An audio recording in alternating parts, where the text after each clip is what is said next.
кӯмаки Озода Раҳмон ба беморхонаи Данғара барои мубориза бо коронавирус. Озода Раҳмон роҳбари дастгоҳи иҷроияи Раис ҷумҳурии Тоҷикистон дар доираи кӯмакҳо барои мубориза бо коронавируси нави COVID-19 кату кӯрпача дода дороворӣ ваъда кардааст. Роҳбари дастгоҳи иҷроияи президенти Тоҷикистон ба беморхонаи марказии ноҳияи Данғараи вилояти Хатлон кӯмаки моддӣ расонид. Кӯмак асосан аз маҷмӯи рахти хоб иборат буд, хабар дод Ховар.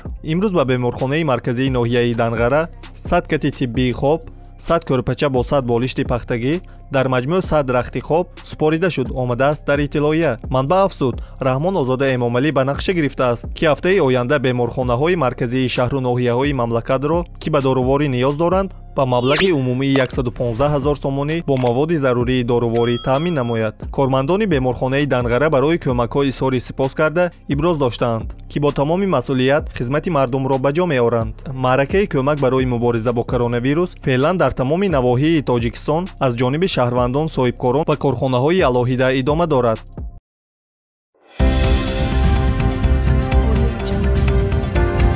ҳозир каме маълумот медиҳам, ки ин маълумот аз сомонаи радио Озодӣ гирифта шудааст. Дар он ҷо омадааст: вазорат гуфт, дар шабонарӯзи гузашта касе аз COVID-19 нафавтид. омори мардумӣ чизи дигар мегӯяд. вазорати тандурустӣ ва ҳифзи иҷтимоии аҳолии Тоҷикистон рӯзи 13 май гуфт, ки дар 2 ҳафтаи ахир дар кишвар 801 нафар ба коронавирус гирифтор шуда, 23 кас аз ин беморӣ ҷон бохтаанд. дар ҳоле ки дар шабакаҳои иҷтимоӣ чанде аз сокинон аз даргузашти наздикони худ аз COVID-19 хабар доданд. вазорат мегӯяд, дар шабонарӯзи ахир ҳеҷ кас аз ин беморӣ нафавтид. дар феҳрасти ғайрирасмии қурбониёни COVID-19 дар шабонарӯзи гузашта ба камияш номи 10 нафар ворид карда шудааст. дар умум дар ин рӯйхат номи 170 нафарро гирд оварданд.